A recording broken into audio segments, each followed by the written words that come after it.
है ना? जिसने दत्तात्रेय शक्ति जागरण साधना करी ना, उनसे मेरी ये उम्मीद है कि उनको इस प्रश्न का उत्तर पता होना चाहिए। बाकी लोगों को नहीं भी पता तो भी कोई दिक्कत नहीं, क्योंकि ये तो मैं उत्तर दे चुका हूँ, आपको पता होना चाहिए। क्योंकि हमारा ऑरा रोकता है किसी भी शक्ति को जब बहुत बढ़िया है। हम अब बुलाते आपने बात नहीं। करी ना सही, बिल्कुल सटीक बात है। कॉलिंग भी ठीक है, इंस्टॉलेशन भी ठीक है, वेलकम भी ठीक है, विटनेस राइट, सब बातें ठीक है आप लोग की, बिल्कुल सही परिभाषा है आपके दिमाग में आह्वान की। इस पे ज्यादा मेहनत नहीं करनी है अपने को, थोड़ा सा समझ लेते हैं जिन लोगों को। वैसे तो दत्त महाराज की साधना में आह्वान के ऊपर मैं बहुत बात करता हूँ, पर फिर भी जिन लोगों ने ये मतलब जिनका पहला सेशन है ये आज हमारे साथ, उनके लिए समझाने के लिए बता देता हूँ। मेरे प्यारे भाई बहन, मान लीजिए ये आपका आभा मंडल है। ये आप लोग को आभा मंडल दिख रहा है? ये फिर से जी। ऐसा एक साधक बना देते हैं अपन, थोड़ा फनी सा लगता है, लेकिन मान लीजिए साधक है। ये शादी का मान लीजिए इनको, ठीक है? ये शादी का जी बैठी है, बीच में कोई साधक जी बैठे हैं, ठीक बात है। अब ये जो एरिया है ना इनका, ये जो जितना एरिया ये है, ये इनका मान लो एक आभा मंडल है, ठीक है? ये पूरा, ठीक बात है। अब मेरी बातों को ध्यान से सुनना। अपने अपने जीवन में आप लोगों ने ये जो 4-4 5-5 घंटे करके, तीन आज चौथा दिन आप लोगों ने मुझे दिया है, बड़ी मेरी प्रार्थना है इस समय का बड़ा सदुपयोग करें। ये चेतना जिधर बिखरी पड़ी है कई लोगों की, उसको समेट के इधर सामने इधर लेके आओगी तभी बात बजेगी। नहीं तो जिसको ज्यादा भारी पड़ रहा है, कोई दूसरा काम सता रहा है, तो ये छोड़ के वो काम कर लो, ये रिकॉर्डिंग बाद में देख लो। बट मेरे को थोड़ा वो डिस्कनेक्ट कर रहा है बीच में, तो जिसकी भी बाधा है जरा निपट लो। ठीक है? आप लोग को जान के ये बात शायद किसी को पता हो किसी को ना पता हो, लेकिन आप लोग को मैं बताना चाहूंगा कि विज्ञान में, मैं बायोलॉजी का स्टूडेंट हूँ, 12वीं तक मैंने बायोलॉजी पढ़ी है।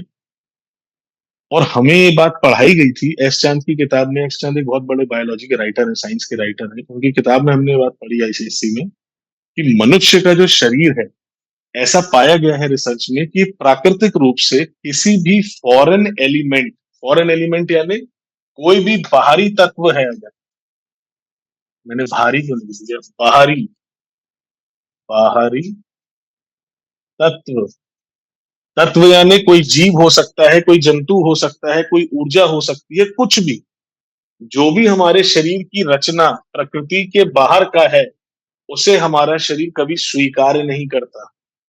आपकी नाक में अगर धूल के कण चले जाते हैं, कोई छोटा मोटा कीड़ा चला जाता है, तो प्राकृतिक रूप से आप छींक मारते हैं ताकि वो बाहर निकले। अगर आपके ब्लड सेल में, आपके बॉडी में किसी ऑर्गन में कोई पैरासाइट आ जाए, कोई जर्म आ जाए, कोई बैक्टीरिया आ जाए, कोई फंगल इन्फेक्शन हो जाए, कैसा भी हो जाए, तो प्राकृतिक रूप से शरीर क्या करता है, उस एरिया को इम्यूनिटी के माध्यम से, वहां के जो सेल्स होते हैं, जो रक्त कोशिकाएं होती हैं, वो उस, और जो भी जर्म है, जो भी बाहरी तत्व है, बाहरी जीव है, उसे बाहर फेंकने की कोशिश करती है। यही कारण है कि आपके पेट में भी अगर ऐसी कोई चीज चले जाए जो पचाने में कठिनाई है, जिसको पचाने के लिए शरीर तैयार नहीं है, तो वो उल्टी के माध्यम से बॉडी का रिफ्लेक्स होता है, बाहर निकलता है वॉमिटिंग के थ्रू। एक ही इसका एग्जाम्पल, एक एक्सेप्शन है, एग्जाम्पल बोल रहा हूं मैं, इसमें एक ही अपवाद है विज्ञान का, जो कि है माता का गर्भ। इस संसार में माता का गर्भ एक ऐसा, मतलब एक ही केस है जहां पे कोई बाहरी जीव माता के गर्भ में, मतलब जैसे बाहरी कोई तत्व होता है, जो पिता के शुक्राणु होते हैं, वो माँ के गर्भ में जाते हैं, फर्टिलाइजेशन होता है उनका, और फिर भ्रूण पैदा होता है, एक बच्चे का जन्म होता है। और वो बाहरी जीव को एक महिला का, एक माँ का जो शरीर है वो स्वीकार करता है, उसे रिजेक्ट नहीं करता। ये साइंस मानता है फिजिकल बॉडी के लिए, सेम कंसेप्ट लागू होता है एनर्जी वर्ल्ड में, ठीक है?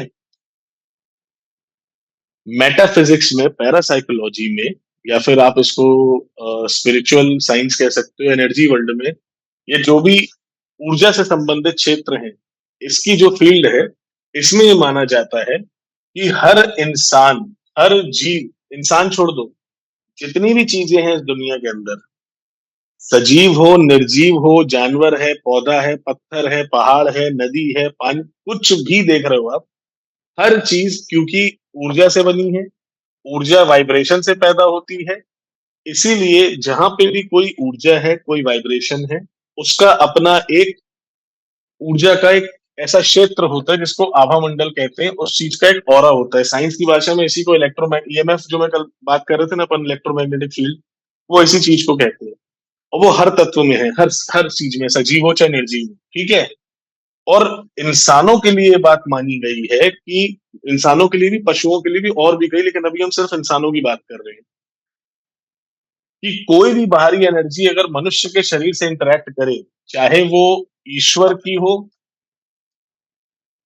चाहे वो देव की हो, किसी देवी देवता की हो, चाहे किसी राक्षस की हो, चाहे किसी निम्न स्तरीय शक्ति की हो, ठीक है, किसी भी प्रकार की ऊर्जा जो बाहरी है उसे हमारे शरीर में प्रविष्ट करने नहीं दिया जाता है, क्योंकि आपका जो आभा मंडल है वो आपका कवच होता है। ठीक बात है।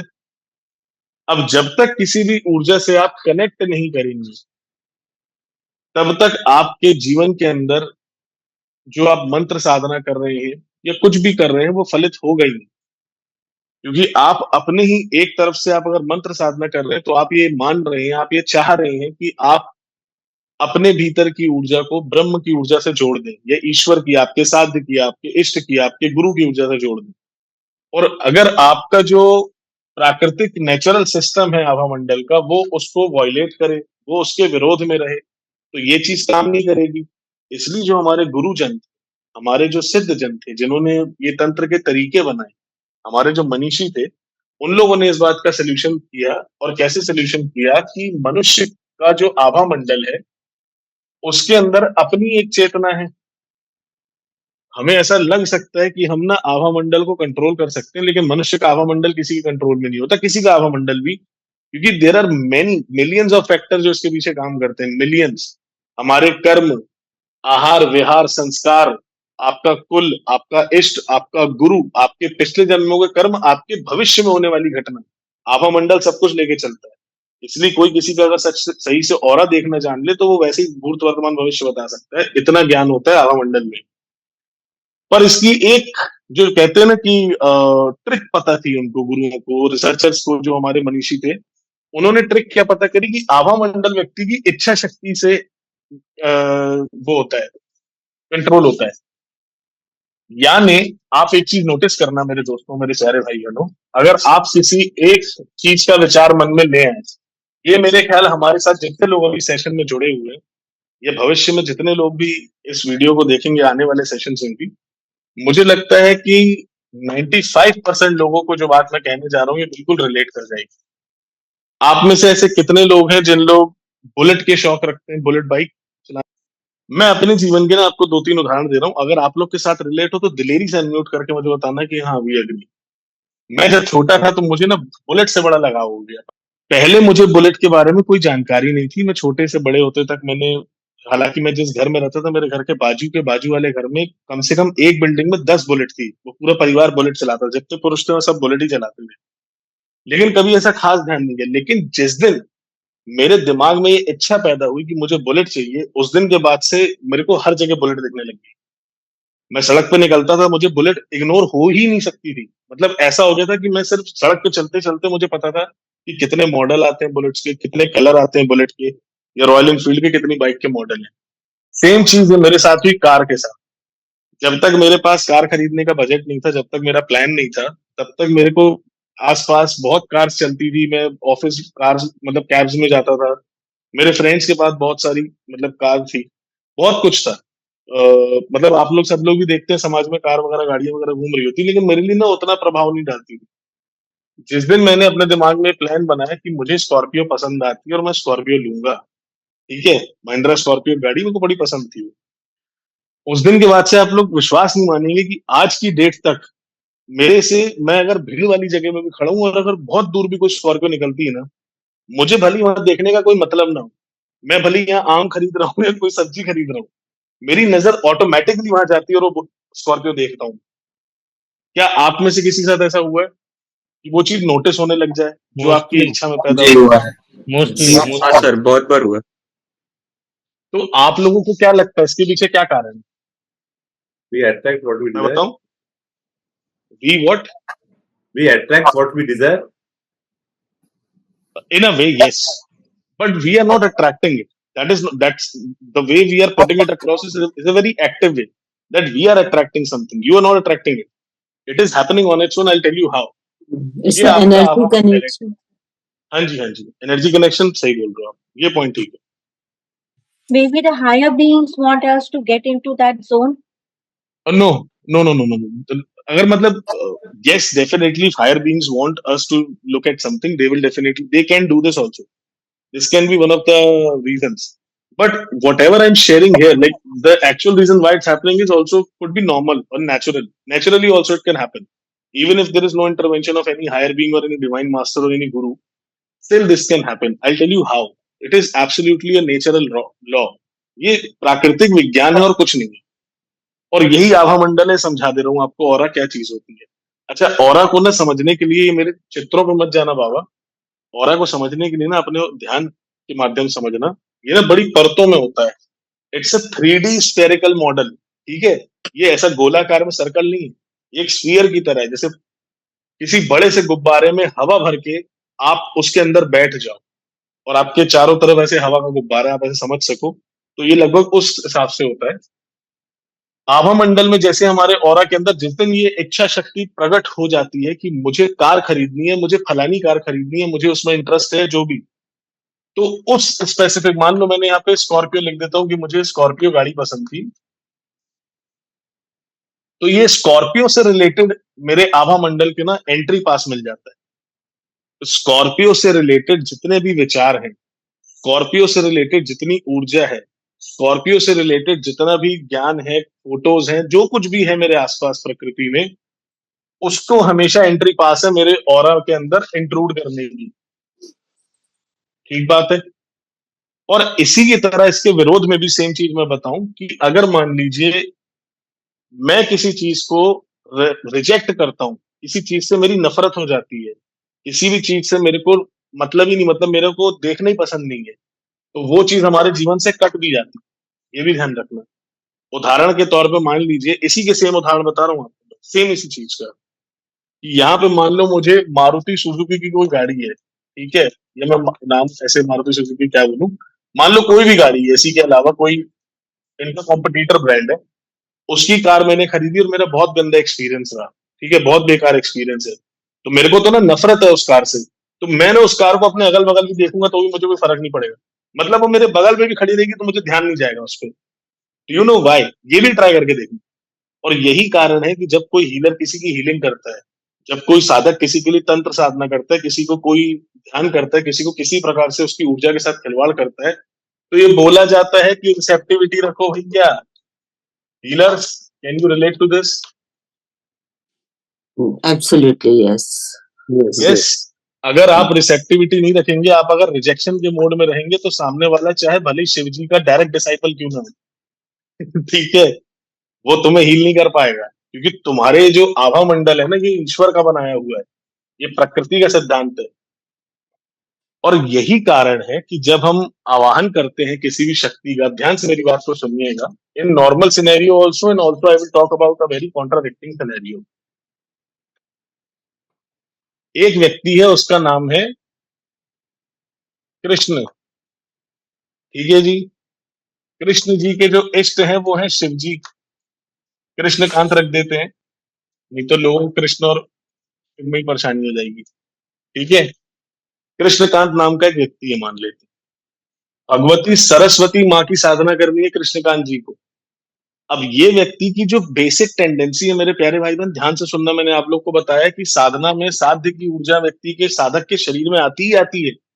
साधक का स्वभाव, साधक का जो अपने सोचने का तरीका है, उसका बिहेवियर, ये सब साध्य के अकॉर्डिंग हो जाता है. जब आप बहुत ज्यादा फियर्स फॉर्म की शक्तियों की साधना करते हैं, वीरभद्र का जो साधना करने वाले हैं, जो नरसिंह जी की साधना करने वाले हैं, जो माँ दक्षिण काली की साधना करने वाले हैं, जो विकराल भैरव, काल भैरव, ये सब अपने अंदर ये चीज महसूस कर सकते हैं. अब ऐसा व्यक्ति का नेचर बहुत ही कॉन्ट्राडिक्टिंग एनर्जी होती है जब ये सरस्वती की पूजा करने बैठते हैं.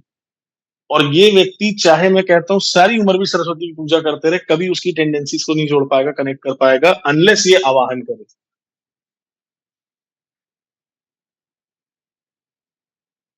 आवाहन करने से क्या होगा ना, कि वो, क्योंकि नेचुरली इनके ऑरा को तो ये बात लगेगा कि यार सरस्वती की ऊर्जा अपने से तो बिल्कुल विपरीत है. ध्यान से समझना. अगर मैं उग्र भाव का साधक हूं, तो किसी भी सात्विक ऊर्जा को मेरे पास आने से रोका जाएगा, क्योंकि वो मेरे विरोध में. वो प्राकृतिक रूप से मेरे विपरीत है, स्वाभाविक रूप से, ठीक है। जब मैं आवाहन करूंगा तो मेरी इच्छा शक्ति क्योंकि उस तरफ जा रही है, तो आभा मंडल में नेचुरली भगवती सरस्वती इनकी एंट्री पास, जैसे मैंने कहा था कि इनके प्रति एक दरवाजा खोल दिया जाएगा कि भाई ये ऊर्जा को तो अंदर आने दो, इसमें कोई दिक्कत नहीं है। जब ये आवाहन लगेगा तभी ये शक्तियां हमसे इंटरेक्ट कर पाती हैं। अच्छा, ये भी एक बात होती है कि जब आप किसी भी शक्ति की साधना करते हैं तो मैंने आप लोग को बताया कि उनके गण भी अपने साथ चलते हैं, ऐसा नहीं कि वो शक्ति अकेले आती है।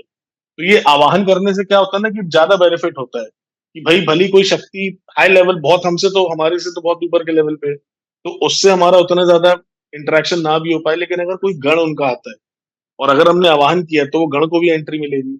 वो गण आपको बहुत ही फिजिकल एक्सपीरियंस देके जा सकता है क्योंकि उसकी वाइब्रेशन आपसे थोड़ी बहुत ही ज्यादा होती है या लगभग लगभग समान होती है। तो उसकी अनुभूति, उसका ज्ञान, उनके गणों से जो प्राप्त होती है सिद्धियां या जो भी आपको संचार होता है, ज्ञान होता है, वो सहज हो जाता है। बिना आवाहन के तो बहुत ही कठिन है ये चीज प्राप्त करना, ठीक है। अब आवाहन क्या होता है थोड़ा सा आपको मैं बताता हूँ। आवाहन है कुछ नहीं, अपने को बस खुले मन से किसी भी शक्ति को जिसको बुलाना है, किसी भी देवता को जिसको बुलाना है, किसी भी ऊर्जा को बुलाना है, anything that you want to call, कोई तीर्थ स्थान को बुलाना है, किसी नदी को बुलाना है। हिंदू धर्म में ऐसा माना गया है, सनातन धर्म में, हमारे तंत्र में ये माना गया है कि इस संसार में कोई पर्वत से लेकर, नदी से लेकर, पेड़ से लेकर सब कुछ में चेतना है, इसलिए सबको देवी देवता माना गया, सब चैतन्य है। और जो चैतन्य है उनको आप अपनी चेतना से आवाहित कर सकते हो, यानी उनको बुला सकते हो। इसलिए आप लोग को पता होगा कि सप्त नदियां जो हैं, जो इनको ना प्रतिदिन नहाने के पहले अपनी बाल्टी में आवाहन करने के लिए, अपने नहाने के जल में आवाहन करने के लिए मंत्र हैं, प्रक्रियाएं हैं कि सप्त नदी और 4 समुद्र का जो पानी है वो मेरे जो नहाने का वो है, पानी का पात्र है, बकेट है, जो भी है, उसमें आके बैठ जाओ और फिर मैं उससे स्नान करूं तो मैं वही फल प्राप्त करूंगा जो इन तीर्थों में नहाने का है।